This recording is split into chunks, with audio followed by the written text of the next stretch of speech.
It is the year 1901. The turn of the century has come and gone.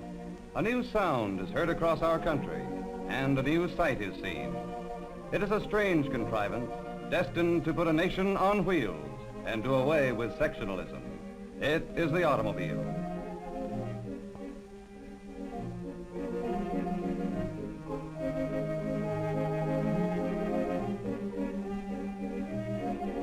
These early horseless carriages are all handmade. Most of them do not have tops or windshields, and the pneumatic tire is yet to be invented. They're capable of speeds up to 15 miles an hour. They're tricky to operate and break down frequently. The blacksmith shop must learn to repair them. These early cars are expensive, even with wages $1 a day. An automobile such as this one costs several $1,000s.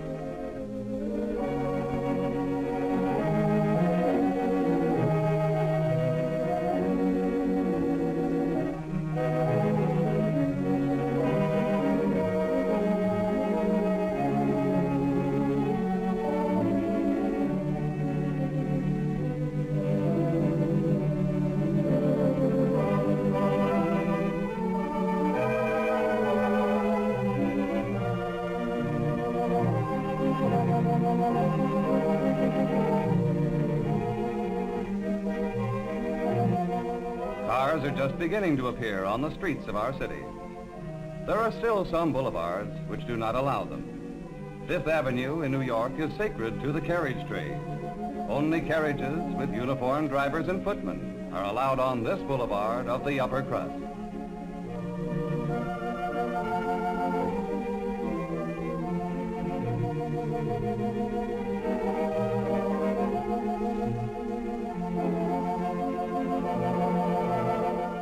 New York is growing by leaps and bounds.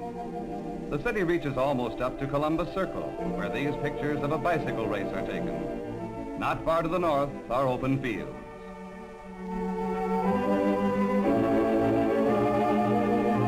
Commuter trains, such as this, link Manhattan with its growing suburbs.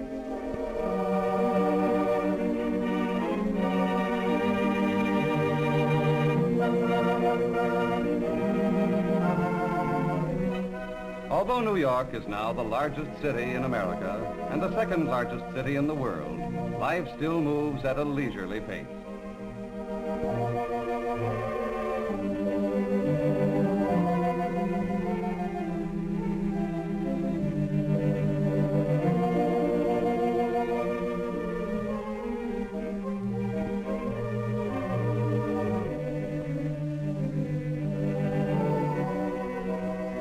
Annual Easter Parade is a gala occasion. On Fifth Avenue, we see the latest fashions for both men and women.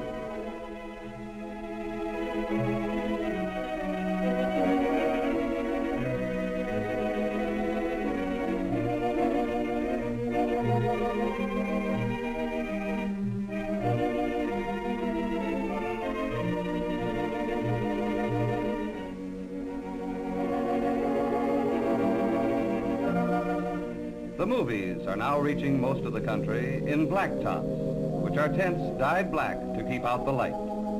Traveling showmen bring motion pictures such as these to all of the larger cities and to many of the smaller communities. No fair or carnival is complete without its motion picture tent. The pictures you are now seeing were some of the most interesting features of the famous Pan American Exposition, a great world fair held in Buffalo, New York in 1901. The greatest film features of the day are reproductions of events of the Spanish-American War. None of them are authentic. They were produced in small studios in New York and Chicago. Let us not brand them as fakes. They were accepted by the public of their day as a true portrayal. Crude as these old films may seem to you, they were the initial step of an industry which has educated and broadened America and made it aware of national and world affairs instead of sectional or provincial things. Among the popular subjects were ones which were supposed to have been taken on the battlefields of Cuba.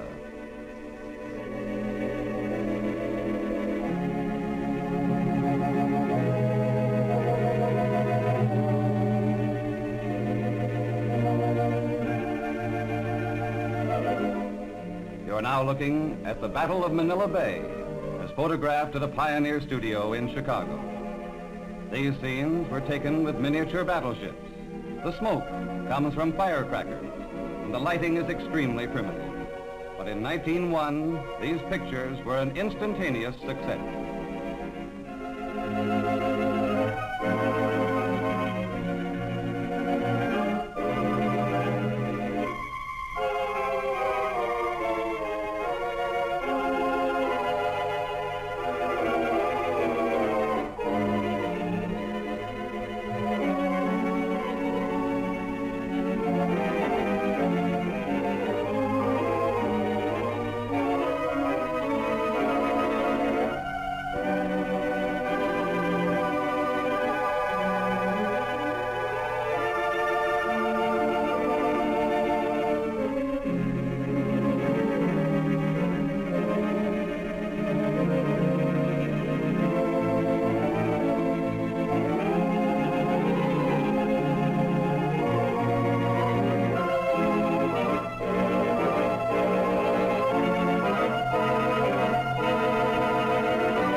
Not all movies were fake. Here is one of Niagara Falls in winter, which was extremely popular. Pictures such as this were to make all America familiar with every part of our great country and help to make it one nation.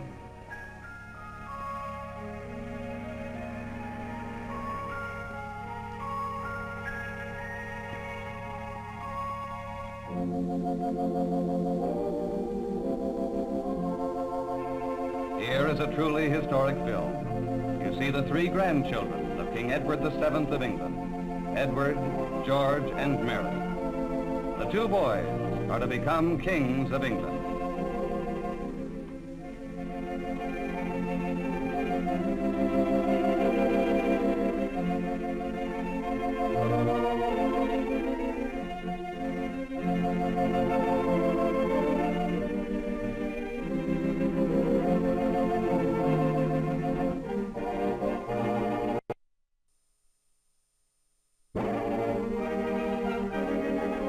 Veterans of the war with Spain return for this March of Victory up Fifth Avenue in New York.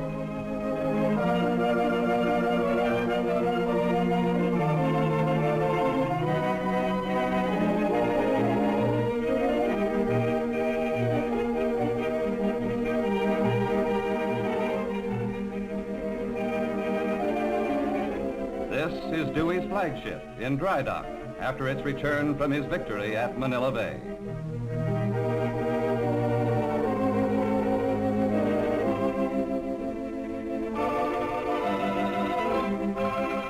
This is Coney Island, Mecca for the pleasure-seeking throngs after the close of the war. It is a poor man's paradise.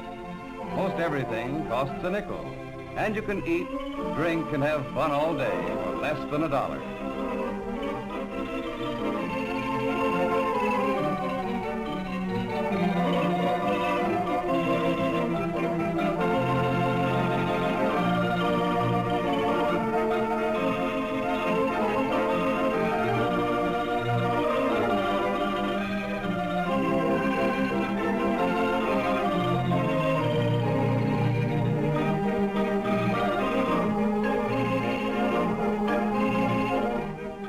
Even free acts on the midway, which can be enjoyed without the nickel.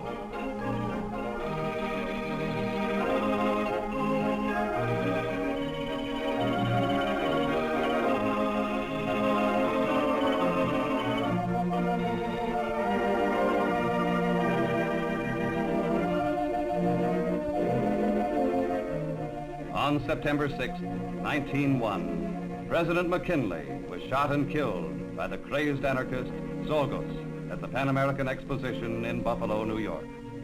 These pictures show the funeral march for the martyred president. It is in Washington, D.C., and thousands stand along the line of march in the rain to pay their last respect to a great and well-loved man. With the death of William McKinley, a political era of our country passed into oblivion.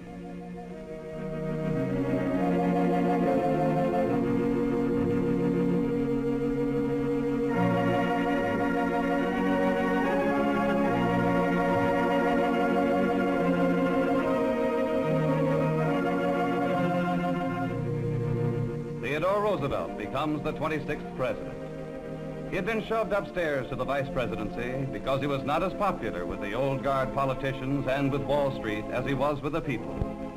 Another great liberal, Justice Holmes of the Supreme Court, is seen in the background. Known as the Great Dissenter, he is to have an influence on his country's history second to none in his generation.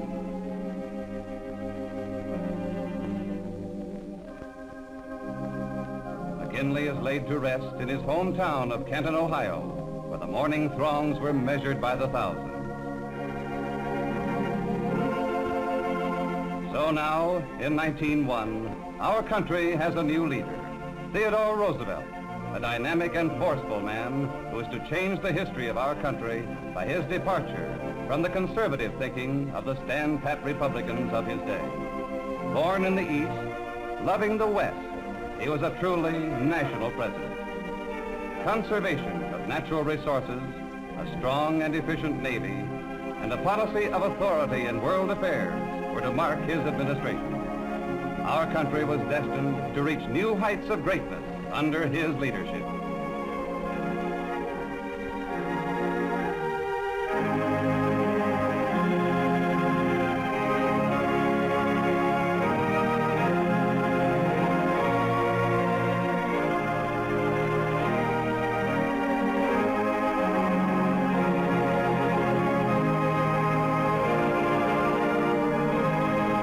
While the New York subway system has been expanded and improved decade by decade, it still uses the same stations and the same procedural methods.